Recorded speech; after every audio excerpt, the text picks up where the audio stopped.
საარჩევნო დაპირისპირება და ქართული ოცნების ზუგდიდის საარჩევნო ფავორიტი მერაბ ხვარაია საკრებულოს თავმჯდომარე იქნება დღისამბების პირველი სტუმარი, რომელიც გვერდება ცხადია ზუგდიდიდან. დიდი მადლობა მერაბ, რომ მიიღებთ გადაცემაში მონაწილეობას. ბიძინა ივანიშვილის დღევანდელი განცხადება, იგი მიიჩნევს, რომ ზუგდიდი არ იქნება ალბათ მარტივი მოსაგები, ყოველ შემთხვევაში მოკლე შინაარსი მისი დღევანდელი განცხადებისა ასეთი იყო და ამბობდა, რომ ნაციონალებს ზუგდიდში ყველაზე მეტი მხარდამჭერი. მე მინდა ასეთი კითხვით დავიწყოთ თქვენთან საუბარი. თქვენ უნდა იბრძოლოთ ზუგდიდის მოსაგებად. მაინტერესებს რა გაძლევთ იმის იმედს, თუ რომ ზუგდიდს მოიგებს ქართული ოცნება, რომ მოიგებთ კონკრეტულად თქვენ მაშინ, როდესაც იგივე ბიძინა ივანიშვილიც კი დღეს ამბობდა, რომ ყველაზე დიდი მხარდამჭერი ნაციონალურ მოძრაობას ყავს სამეგრელოში. მე შეგახსენებთ, რომ მაგალითად იგივე 2012 წელს, როდესაც პიკში იყო ქართული ოცნების რეიტინგი, ზუგდიდში ოცნება დაგამარცხათ როლანდ ახალაიამ და გაიმარჯვა მან ნაციონალურმა მოძრაობამ. ცოტა ხნის წინ იგივე შედეგი დაიდო კორცხელში. მაინტერესებს რა გაძლევთ გამარჯვების იმედს. მოგესალმებით ინგა, მოგესალმებით ჩვენს ტელემაყურებელს, ჩვენს ამომრჩევლებს.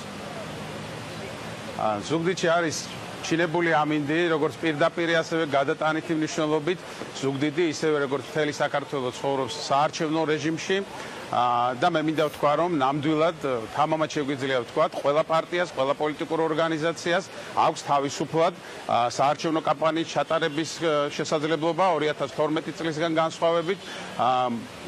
როგორც ბატონმა ბიძინა ივანიშვილმა ბრძანა, მაშინ იყო ომი, დღეს არის ნამდვილი არჩევნები, თანამედროვე განვითარებული ქვეყნის ტიპის შესადარი არჩევნები და ყველა საარჩევნო სუბიექტს აქვს თავისუფლად თავისი საარჩევნო პროგრამის წარმოდგენის შესაძლებლობა.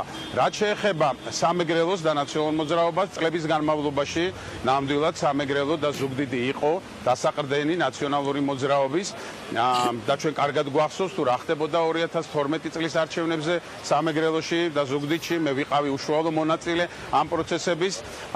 თუ როგორი იქნება მხარდაჭერა დღეს რომელი პარტიის მისამართით, ჩვენ ამას დავინახავთ ზუსტად ერთ თვეში 2016 წლის 8 ოქტომბრის არჩევნებზე და მე მინდა გითხრათ, რომ ზუგდიდი და სამეგრელო მხარს დაუჭერს ქართულ ოცნებას, ქართული ოცნება სამეგრელოს ყველა მუნიციპალიტეტში ისევე. დიდი ბოდიში თუ შეიძლება მითხარით, რა გაძლევთ ამის თქმის საფუძველს, იმიტომ რომ კიდევ ერთხელ შეგახსენებთ, როდესაც პიკში იყო ქართული ოცნების რეიტინგი, მაშინ წააგეთ თქვენ იყავით თუ არ ვცდები ირაკლი ალასანია შტაბის ხელმძღვანელიც, ხო, ზუგდიდში თუ წარმომადგენელი და წააგო მაშინ ალასანიამ, წააგო მაშინ ოცნება ნაციონალურ მოძრაობასთან.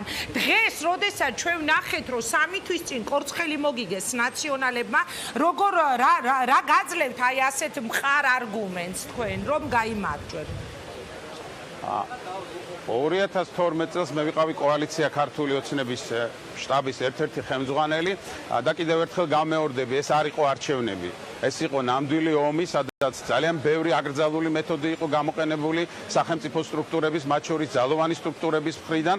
ამიტომ მას ჩვენ როგორც არჩევნებს და არჩევნების შედეგებს, რეალურ შედეგებს ესე ვერ განვიხილავთ. ეს იყო პრაქტიკულად ძალიან ბევრი ხარვეზით, ძალიან ბევრი დარღვევებით ჩატარებული არჩევნები და სწორედ მისი შედეგები არითმეტიკულად ვიხილეთ ჩვენ. სინამდვილეში სამეგრელო მაშინაც მხარს უჭერდა ქართულ ოცნებას, სამეგრელო დღეს მხარს უჭერს ქართულ ოცნებას. თუ ცოტა ოდნავ უკან დავბრუნდებით 2014 წლის თვითმმართველობის არჩევნებზე ქართულმა ოცნებამ სამეგრელოში გავიხსენოთ, რომ ყველა მუნიციპალიტეტში პირველივე ტურში მიიღო გამარჯვება. დღეს ჩვენ ქართულმა პარტია, ქართულმა ოცნება დემოკრატიულმა საქართველომ აქტიური საარჩევნო კამპანია დაიწყო. ყოველდღიურ რეჟიმში ჩვენ ხვდებით ასეულობით ადამიანს, გებულობთ საზოგადოების განწყობას, დამოკიდებულებას საქართველოში მიმდინარე პროცესების მიმართ ასეულობით ადამიანს. ანუ ქართული ოცნება, რომელიც გასცემდა ძალიან ბევრ დაპირებას, რომელიც გასცემდა უამრავ დაპირებას და რომლის ნახევარზე მეტი შეუსრულებლობაში ზდებენ ბრალს. დღეს ქუჩაში რომ გახვიდეთ, ყველა გეტყვით იმას, რომ აქვს სამსახურის პრობლემა, აქვს სიღარიბის პრობლემა, აქვს შემოსავლის არარსებობის პრობლემა და აი ეს ყველაფერი თქვენ გამარჯვების იმედს მაინც გაძლევთ. თან როცა ბიძინა ივანიშვილი დღეს ხაზგასმით ამბობს, რომ ყველაზე მეტი მხარდამჭერი ნაციონალურ ნაციონალურ მოძრაობას ყავს სწორედ სამეგრელოში. რამდენიც არ უნდა ვისაუბროთ დღეს და ისაუბროთ ჩვენმა ოპონენტებმა, ფაქტი ფაქტად შებაინგა, საქართველოს ვითარდება, საქართველოს წინ მიტის ეკონომიკური მაჩვენებლებით, ადამიანის ცხოვრების უსაფრთხოების მაჩვენებლებით.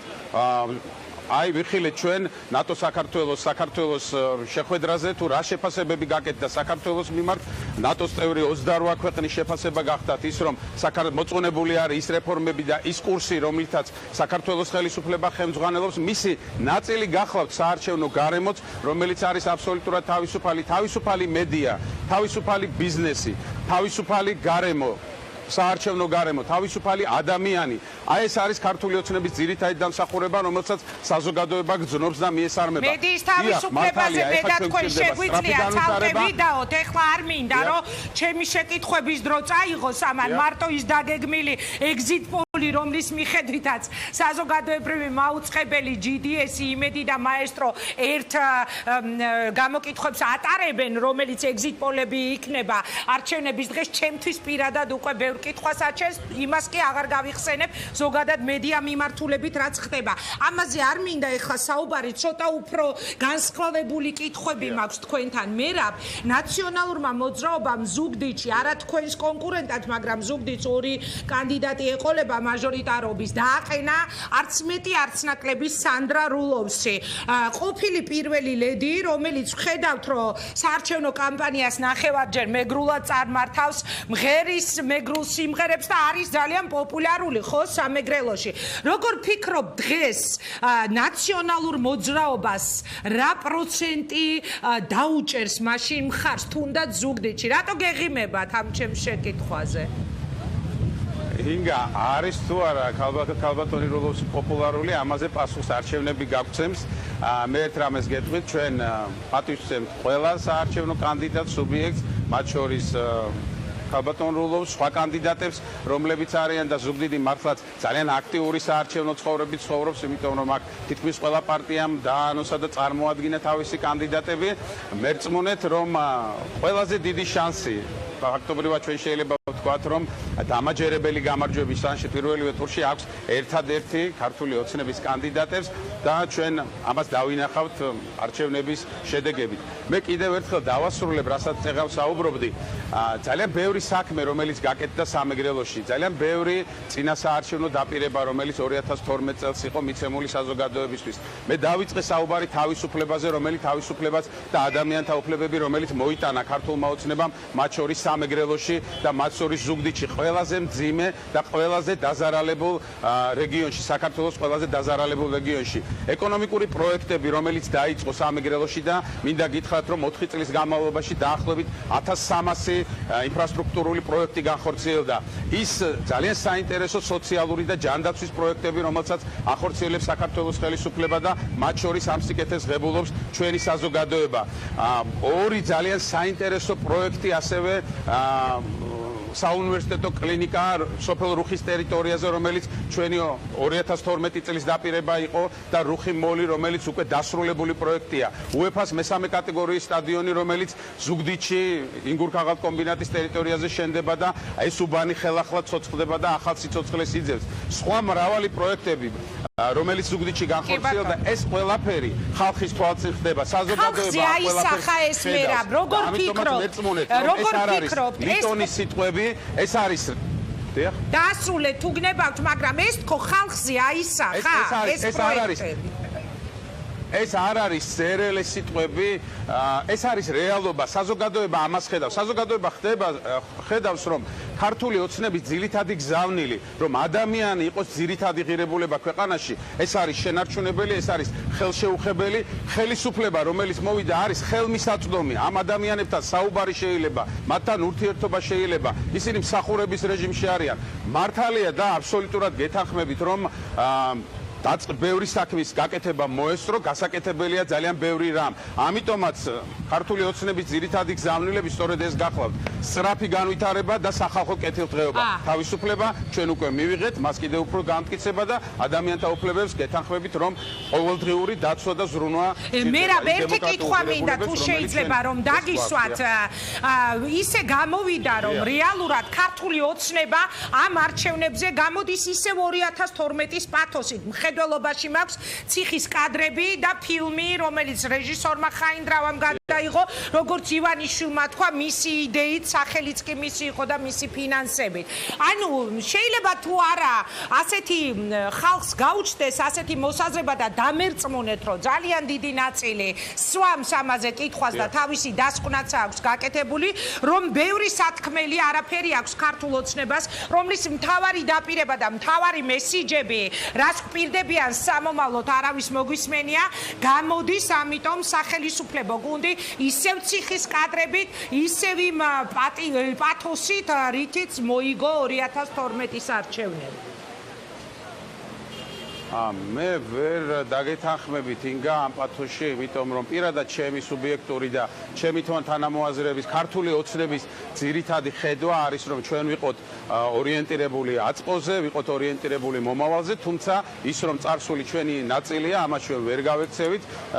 თქვენ ძალიან კარგად იცით და ბევრმა ადამიანმა იცით, რომ მე მაქვს ის ბევრი რამ იმ კადრებიდან, რაც ფილმში გადის, პირადად მაქვს ნანახი და ჩვენი საზოგადოების დიდმა ნაწილმა იხილა. ეს ჩვენი ნაწილია, ჩვენი ისტორიის ნაწილია და მას ჩვენ ვერცად ვერ გავექცევით. თუმცა ქართული ოცნება ამ არჩევნებზე სულ სხვა პათოსით გამოდის. საქართველოს პრემიერ-მინისტრი და პარტიის ხელმძღვანელი ბატონი გიორგი კვირიკაშვილი ძალიან საინტერესო გზავნილებით წარდგება დღეს საღამოს ქართული ამომრჩევლის წინაშე. დღეს საღამოს მოხდება იმ პროგრამის წარმოდგენა, რომელიც პროგრამითაც ხელმძღვანელებს ჩვენი ხელისუფლება უახლოესი 4 წლის განმავლობაში მერწმუნეთ, რომ საქართველოს ბოლო წლების ისტორიაში ეს იქნება ყველაზე შთამბეჭდავი პროგრამა, ყველაზე რეალური პროგრამა, რომელიც შესრულდება. ასევე დღეს იქნება წარმოდგენილი სრული სია ქართული ოცნების სახეების და მერწმუნეთ, რომ ჩვენი ამომრჩეველი ძალიან ბევრ საინტერესო ადამიანს იხილავს ამ სახეში. ქართული ოცნება არის მოტივირებული, ქართულმა ოცნებამ დღეს ზუსტად იცის რა უნდა გაკეთდეს შემდეგი 4 წლის განმავლობაში, ამიტომაც მე დარწმუნებული ვარ, რომ ნდობა და არჩევანი სწორედ ქართული ოცნების. მერაბ და ერთი წუთი დამჩა და ერთი კითხვა უნდა მოვასწრო, ეხლა თქვენ ბძანეთ, რომ აი დღეს მთავარ გზავნილებს გააჟღერებს ქვეყნის პრემიერ-მინისტრი და თქვენი გუნდის ლიდერი თავმჯდომარე, ეს იქნება საღამოს 9 საათზე და სიაზე საუბრობდით, მე აქვე მინდა მაყურებელს მივაწოდო ინფორმაცია, წეღა როგორც უკვე ვთქვი, ათეულში ძველი სახეები არ არიან, მაგრამ ძველი სახეებიდან მაგალითად სიის მე-12 ნომერი, რომელსაც დღეს დაგვისახელებენ, იქნება მანანა კობახიძე, მე-13 იქნება ეკა ბესელია, გუგული მაღრაძე მაგალითად სიაში იქნება 46, ელისო ჩაფიძე მაგალითად აღარ იქნება. მოკლედ ამ სიის ამბავს დღეს ყველაფერს ჩვენ ერთად გავიგებთ. მე ბოლო კითხვა მინდა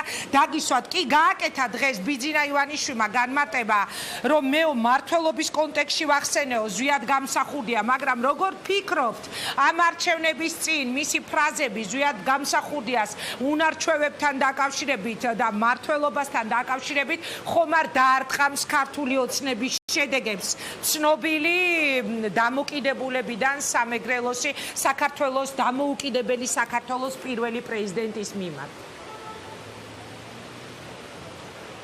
ერთი წუთი გვაქვს ზუსტად. ბიძინამ ძალიან კარგად და გასაგებად გააკეთა ესე ვთქვათ კომენტარი ამ გამონათქვამთან დაკავშირებით და მე ვფიქრობ, რომ ყველა ადამიანისთვის ის იყო აბსოლუტურად გასაგები და მისაღები. სხვა მხრივ მინდა ინგა გითხრათ კიდევ ერთხელ, რომ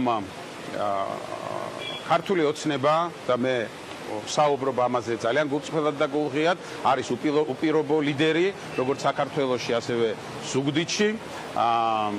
ჩვენ ვართ აქტიური საარჩევნო კამპანიის ფაზაში და 2016 წლის 8 ოქტომბრის არჩევნები ყველა კითხვას პასუხს გასცემს. კი ბატონო. მე აქვე ვისარგებლებ ერთი შემთხვევით, ინგა და მინდა გითხრათ, რომ ჩვენი ქალაქის ისტორიაში მოკლედ მე რა დრო აღარ მაქვს. ზეგ ესე იგი 10 სექტემბერს პირველად ტარდება ზუგდიდობის დღესასწაული. ეს არის საერთო სახალხო დღესასწაული, რომელსაც იზეიმებს ზუგდიდი და მე მინდა უნდა აქვე ესე დავამთავროთ. ღიად მოგიწვიოთ ამ დღესასწაულზე თქვენი შემოქმედებითი კოლექტივი და მოვიწვიო ყველა ადამიანი ეს იქნება მართლაც არაჩვეულებრივი დღესასწაული ერთობის განწყობის დღესასწაული და დიახ მადლობელი ვიქნებით და ძალიან გაგვიხარდება დიდი მადლობა მე გილოცავ წინასწარ ზუგდიდობას თქვენ და ყველა ზუგდიდელს მადლობა ეს იყო მერაბ ხვარაია მე მას წარმატებას უსურვებ ძალიან რთული ომი რომელიც ნაციონალურ მოძრაობასთან ექნება სავარაუდოდ ქართულ ოცნებას და ეს იქნება სამეგრელოში 2 წუთში უკვე ირაკლი ჩიქოვანი შემოგვიერთდება თავისუფალი დემოკრატების მაჟორიტარობის კანდიდატი ზუგდიდში თუმცა მანამდე მინდა კიდევ ერთხელ გავიმეორო საინტერესო არის ის რომ რაც შეეხება ძველ სახეებს ისინი პირველ ათეულში ქართულ ოცნებას არ შეუყვანია მე-12 სიაში არის ძველი სახეებიდან მანა კობახიძე მე-13 ეკაბესელია გუგული მაღრაძე ჩემი ინფორმაციით 46-ე მოკლედ პირველ ათეულში ისინი არ არიან და კიდევ ერთი ოდნავ მოგვიანებით მე გია ხუხაშვილთან ერთად მინდა ამ თემებზე ვისაუბრო ალბათ მისი პასუხები იქნება საინტერესო ამბობენ რომ სავარაუდო კანდიდატებად განიხილებიან უსუფაშვილის შემცველად პარლამენტის თავმჯდომარედ თავად გიორგი კვირიკაშვილი იმის მიუხედავად რომ იგი დღემდე უარყოფს ამას თამარ ჩუგოშვილი და გია ვოლსკი ახლა კი